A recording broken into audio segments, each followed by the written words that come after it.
Okay, so today I wanted to talk about overtraining. You see all these things on YouTube like overtraining's not real, overtraining's bullshit, you're a pussy if you're overtrained, and it's simply not true. I mean, unless you're on steroids, overtraining's real, and you're going to become overtrained.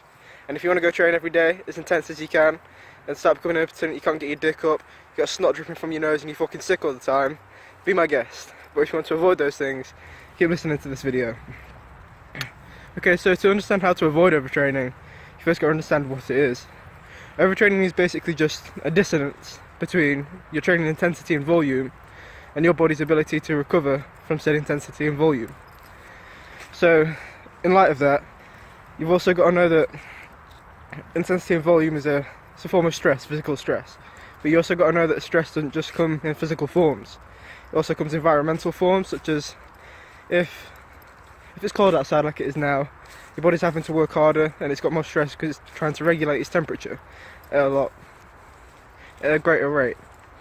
And then also, if your diet's shit, then it's more stress on your body because it's got to work harder to extract the amount of nutrients that it needs to work sufficiently and build. Also, psychological stresses. So if you've got a hard time with your relationships right now, arguments with your girlfriend, etc., more stress. Also, if you've got a cunt of a boss, that's going to be more stress too. So there's all these different factors that go into it. It's actually an analogy that I like to use that Elliot Horse uses. It's a bucket or glass. So you got a glass, and then with all the stress, like what I've just talked about, all the different forms of stress, at some point that glass will fill up with stress, and then it'll start to overspill. And when it overspills, I think I'm overtrained. And when it spills, you'll start to see like initial effects. So your central nervous system you'll start becoming weak, and you'll start becoming fatigued and tired. And these are the initial responses. These are the ones that you need to listen to avoid the more long-term things.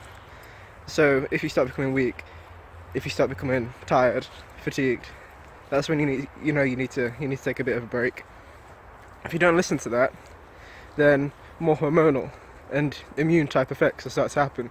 You'll start becoming sick all the time, you'll lose your libido, you'll have hormonal imbalances, and you'll start becoming impotent. You won't be able to get your dick up. And then these are the things that you really want to avoid, because it can build up to worse and worse and worse things. So to avoid overtraining, listen to the initial effects, listen to your body. Also, more obvious things like if you've got muscle soreness, so you've just done leg day a day or two ago, you're obviously not ready to go train legs. Your body's telling you, I need this rest, I need this recovery. Recovery is more important than the actual session. I mean, you've got to have the session to recover, I know, but in terms of building, recovery is more important than nutrition. Because when you're working out, you're catabolic, you're breaking down. When you're resting, you're anabolic, you're building.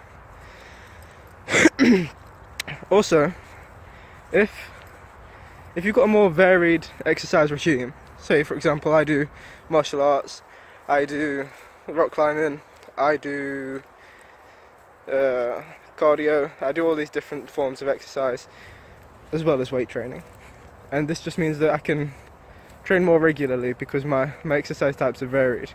So if you've got hobbies that you like to do, don't be scared of them and get in your way of your training, just enjoy them, because it's a different form of stress. Your body can take on the different forms and the different movements. So to conclude, if you want to avoid overtraining, listen to your body's initial response.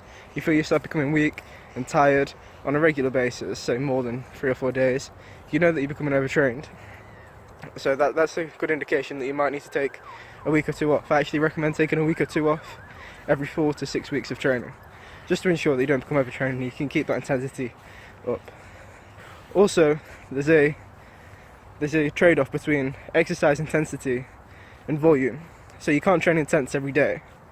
You can actually work this out by you can either work intense, say 4 to 6 days a week, and take the other days off.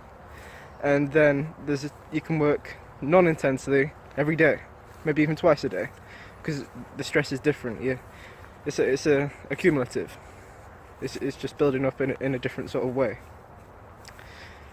Also, you can dissipate the stress through different techniques such as meditation, tai chi, light yoga, etc. And I'll put a slide up of them different techniques that you can use. And then finally, make sure that you try vary your exercise regime as much as possible. Hope that helps.